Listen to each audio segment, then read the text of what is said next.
start our chapter again. In business studies, we start the nature of management.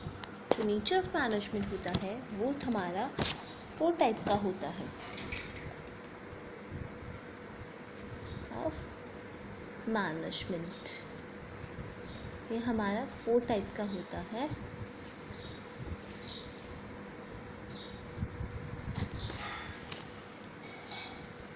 एक management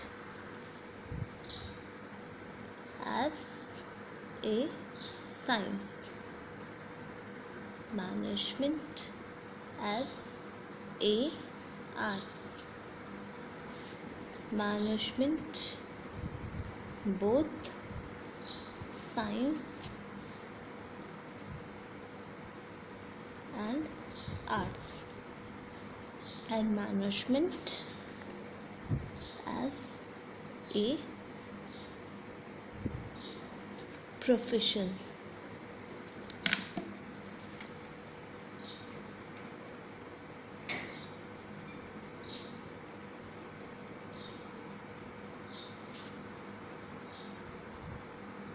So at first we discuss management as a science.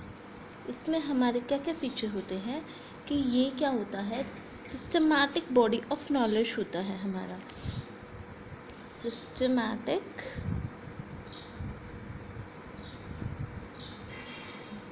Body of knowledge. जो हमारी science होती है ये हमारी systematic body of knowledge होती है. इसी तरह जैसे कि साइंस हमारी सिस्टमैटिक बॉडी ऑफ नॉलेज होती है, इसमें सिस्टम से चलती हैं चीज़ें हमारी नॉलेज की. नहीं कि एक चीज़ पहले हो गई फिर बाद में दूसरी हो गई. उसी तरह हमारी मैनेजमेंट भी साइंस के जैसे ही है. इसमें भी availability of systematic organize study ही मटेरियल हमारा देखा जाता है कि हमारा आगे पीछे नहीं होना चाहिए, ऑर्गेनाइज्ड वे में होना चाहिए हमारा मटेरियल.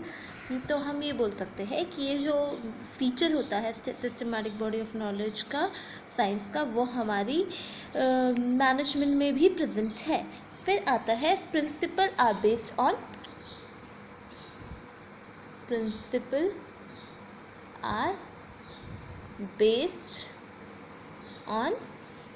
एक्सपेरिमेंटेशन.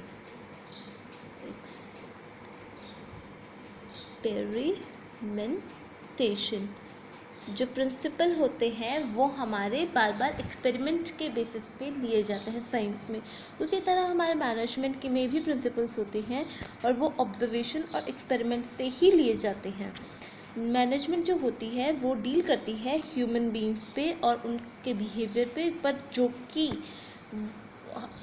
साइंस में हमारी हर चीज़ प्रिडिक्टेबल होती है, पर हमारे जो मैनेजमेंट होती है उसमें जो ह्यूमन बिहेवियर पे हम करते हैं डील, वो हम एक्यूरेटली प्रिडिक्ट नहीं कर सकते. हम उसको बिल्कुल एग्जैक्ट नहीं दिखा सकते. तो हम ये बोल सकते हैं कि ये जो हमारा प्रिंसिपल है बेस्ड ऑन एक्सपेरिमेंटेशन ये हमारा पार्शियली प्रेजेंट है, कुछ हद तक प्रेजेंट है, कुछ हद तक हम मैनेजमेंट में इसमें प्रिडिक्ट कर सकते हैं, पर हमारा ओवरऑल हम इसमें प्रिडिक्ट नहीं कर सकते. तो हम ये बोलते हैं इसको कि साइंस जो है वो हमारी पार्शियली प्रेजेंट है, ये वाला प्रिंसिपल हमारा. फिर आता है हमारा यूनिवर्सल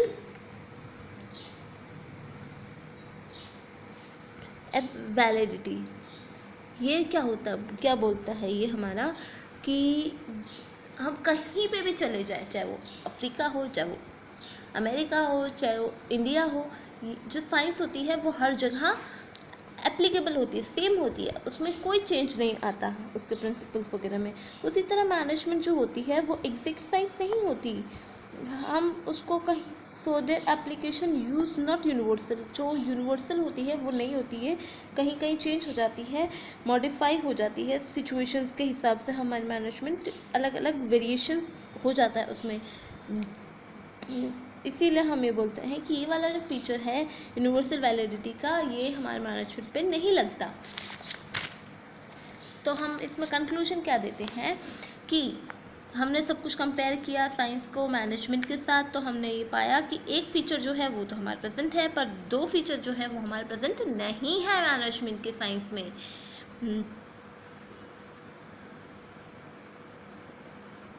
देन हम चलते हैं मैनेजमेंट एज एन आर्ट्स।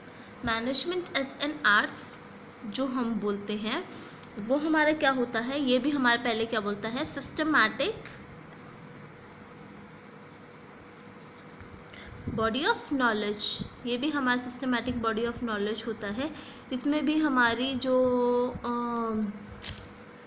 सारी चीज़ हैं वो सिस्टमैटिक ही चलती हैं। इसमें थ्योरेटिकल नॉलेज की बहुत ज़्यादा इम्पोर्टेंस होती है। उसी तरह हमारी जो मैनेजमेंट होती है उसमें भी सिस्टमैटिक और ऑर्गेनाइज्ड बॉडी की बहुत ज़्यादा ज़रूरत होती है। उसमें हमारे जो मैनेजरियल एक्टिविटीज़ होती हैं वो हमारे मैनेजर्स उसकी पढ़ाई करते हैं। एंड आफ्टरवर्ड जो हमारा हम डिस्कस पे आते हैं कि हमारी जो आर्ट्स होती है, आर्ट्स का जो फीचर है ये हमारे मैनेजमेंट में प्रेजेंट है। उसके बाद में आता है पर्सनलाइज्ड एप्लीकेशन।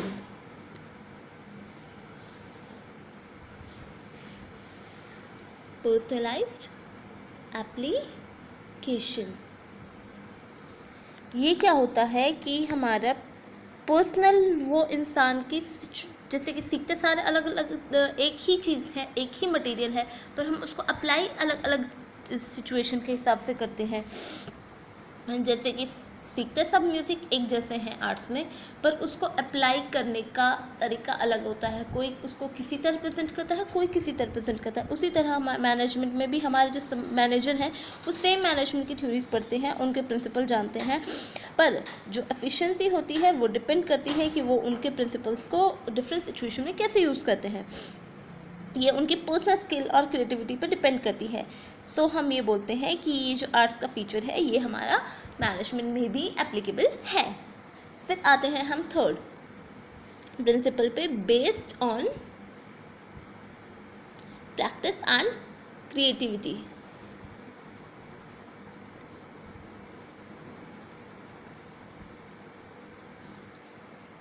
जो ये आर्टिस्ट होते हैं ये क्या होते हैं, इनकी रेगुलर प्रैक्टिस की इनको ज़रूरत होती है, तभी वो बढ़िया उस चीज़ को कर सकते हैं, क्रिएट परफेक्ट बन सकते हैं। अगर वो प्रैक्टिस नहीं करेंगे बार बार तो उस चीज़ को वो खो देंगे, उसमें वो परफेक्ट नहीं हो पाएंगे। तो हम बोलते हैं कि जो क्रिएटिविटी है, आर्ट्स जो है वो हमारे प्रैक्टिस से हमारे आर्टिस्ट को और बेहतर बनाती है। इसमें थ्योरेटिकल जो हमारी जो लर्निंग होती है हम उसको प्रैक्टिकल शेप देने के लिए उसमें रेडी होते हैं। उसी तरह हमारी जो मैनेजमेंट होती है उसमें हमारा जो मैनेजर है, अगर वो उसने सारे प्रिंसिपल सीख लिए, सारे थ्योरी सीख ली और उसको अगर अप्लाई नहीं करेगा उन मैनेजरियल स्किल्स को, तो उसके लिए वो वेस्ट हो जाएंगे, वो अच्छा मैनेजर नहीं बन पाएगा। तो हम ये बोलते हैं कि ये जो आर्ट्स का ये वाला फीचर है based on practice and creativity वो भी हमारा प्रेजेंट है मैनेजमेंट में। तो हम कंक्लूजन पे आते हैं कि हमने आर्ट्स को मैनेजमेंट के साथ कंपेयर किया, तो हम ये जानते हैं कि जो मैनेजमेंट है उसमें सारे आर्ट्स के फीचर्स इंक्लूड होते हैं। तो हम बोल सकते हैं कि जो आर्ट्स है मैनेजमेंट है उसी तरह आर्ट्स भी दूसरे से काम करवाने को ही प्रेफर करता है। अब हम बात करते हैं, हमने दिए तो देख ही लिया साइंस और मैनेजमेंट। साइंस और आर्ट्स जो होती है वो मैनेजमेंट का कुछ कुछ पार्ट होता है। हम इसको क्या बोलते हैं, ये हमारा पार्शियली जो है वो एप्लीकेबल है, एप्लीकेबल है। इसमें कुछ हिस्सा हमारा आर्ट्स साइंस का प्रेजेंट है एंड कुछ पार्ट हमारा आर्ट्स का प्रेजेंट है। तो हमने इसको नाम दे दिया सोशल साइंस।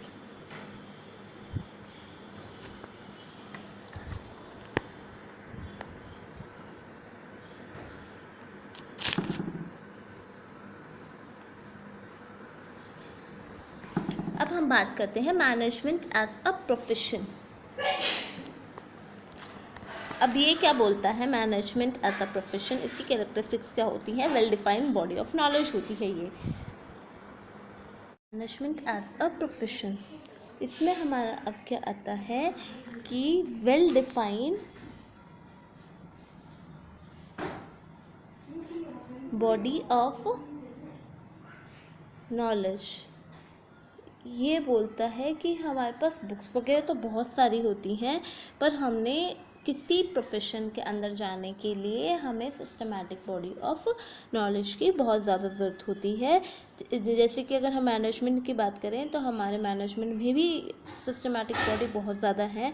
हमारे पास बहुत ज़्यादा बुक अवेलेबल है मैनेजमेंट स्टडीज़ की, पर जो स्कॉलर्स होते हैं वो वेरियस बिजनेस सिचुएशंस में न्यू प्रिंसिपल्स को डेवलप करते हैं और उन सिचुएशन को टैकल करने की कोशिश करते हैं। तो हम ये बोल सकते हैं कि ये जो प्रेजेंट है प्रोफेशन का, प्रेजेंटली प्रोफेशन का जो प्रिंसिपल है ये हमारा मैनेजमेंट में भी प्रेजेंट है। फिर आता है रिस्ट्रिक्टेड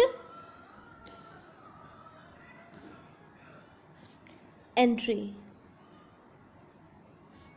इसमें क्या होता है, जैसे कि हमारी जो डिग्री होती है प्रोफेशन में एंटर करने के लिए वो बहुत ज़्यादा ज़रूरत होती है, या एंट्रेंस एग्ज़ाम होता है वो हमने क्लियर करना होता है, उसके बाद में ही हम उस प्रोफेशन के अंदर एंटर कर सकते हैं। वैसे ही अभी तो मैनेजमेंट में हमारी ऐसी कोई नहीं है कि जैसे कि हमें मैनेजर करना है तो हमें इतना कोई ज़रूरी नहीं है कि हम उसकी एजुकेशनल जो है वो उसी के जैसे ही देखें क्वालिफ़िकेशन।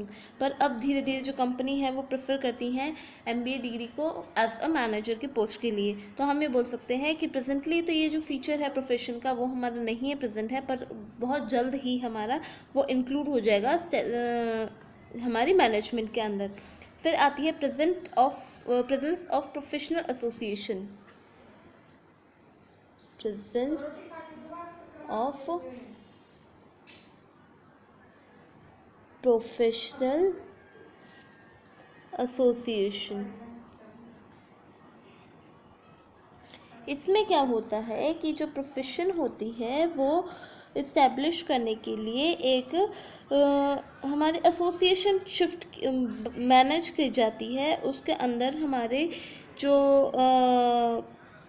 प्रोफेशन होता है उसको ज़रूरी होता है उस प्रैक्टिस को करने के लिए उसके अंदर खुद को रजिस्टर करवाना। जैसे कि जो डॉक्टर हो गया वो उसको रजिस्ट्रेशन करवाना ज़रूरी है अपने आप को मेडिकल काउंसिल ऑफ इंडिया में।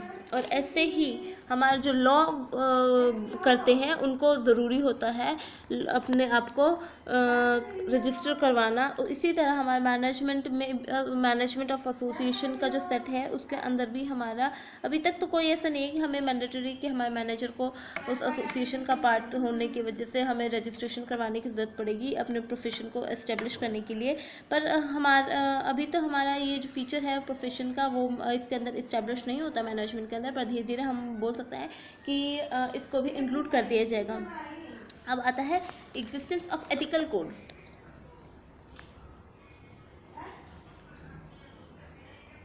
Existence of ethical code.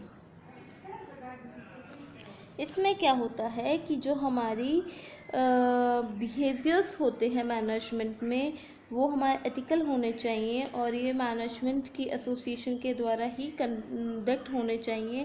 पर हम अभी तक हमारी जो मैनेजमेंट है उसमें ऐसा कुछ भी नहीं है कि हमारा एथिकल हमारे जो एसोसिएशन है वो हमारा कंडक्ट करके दे। पर हम ये बोल सकते हैं कि अभी तो हमारा प्रेजेंट नहीं है ये वाला फीचर, पर हमारा बहुत जल्द ही हमारा इसके अंदर प्रेजेंट हो जाएगा। फिर हमारा होता है सर्विस मोटिव। सर्विस मोटिव्स हमारा क्या होता है कि जो प्रोफेशन होती है हर उसका मोटिव क्या होता है कि हमारे क्लाइंट्स जो है उसको बढ़िया सर्व करना उसका मोटिव होता है। पर हम जो हमारे मैनेजमेंट होता है उसका गोल होता है कि वो हमारा प्रॉफिट मैक्सिमाइजेशन करे। उसका ये मोटिव नहीं होता कि वो सर्विस को अच्छे से प्रोवाइड करे। पर धीरे धीरे जैसे जैसे हमारे मार्केट में सर्वाइवल करने के लिए लॉन्ग टर्म्स के लिए हमें चाहिए टाइम कि हम पकड़ हमारे मजबूत करें, तो हमारे को हम बोलते हैं कि जो हमारी बिजनेसमैन की है इम्पोर्टेंस वो सोशल सर्विसेज के लिए बहुत ज़्यादा ज़रूरी है। उसको अपने आपको अगर लॉन्ग टर्म में इस्टेब्लिश करना है मार्केट में, मार्केट के अंदर पकड़ जमानी है खुद की, तो उसको सर्विस मोटिव को लाना पड़ेगा। तो हम ये बोल सकते हैं कि जो ये फीचर है मैनेजमेंट का अभी तक तो वो हमारा इंक्लूड नहीं है, पर धीरे धीरे very soon it will completely entered. So thank you, have a nice day.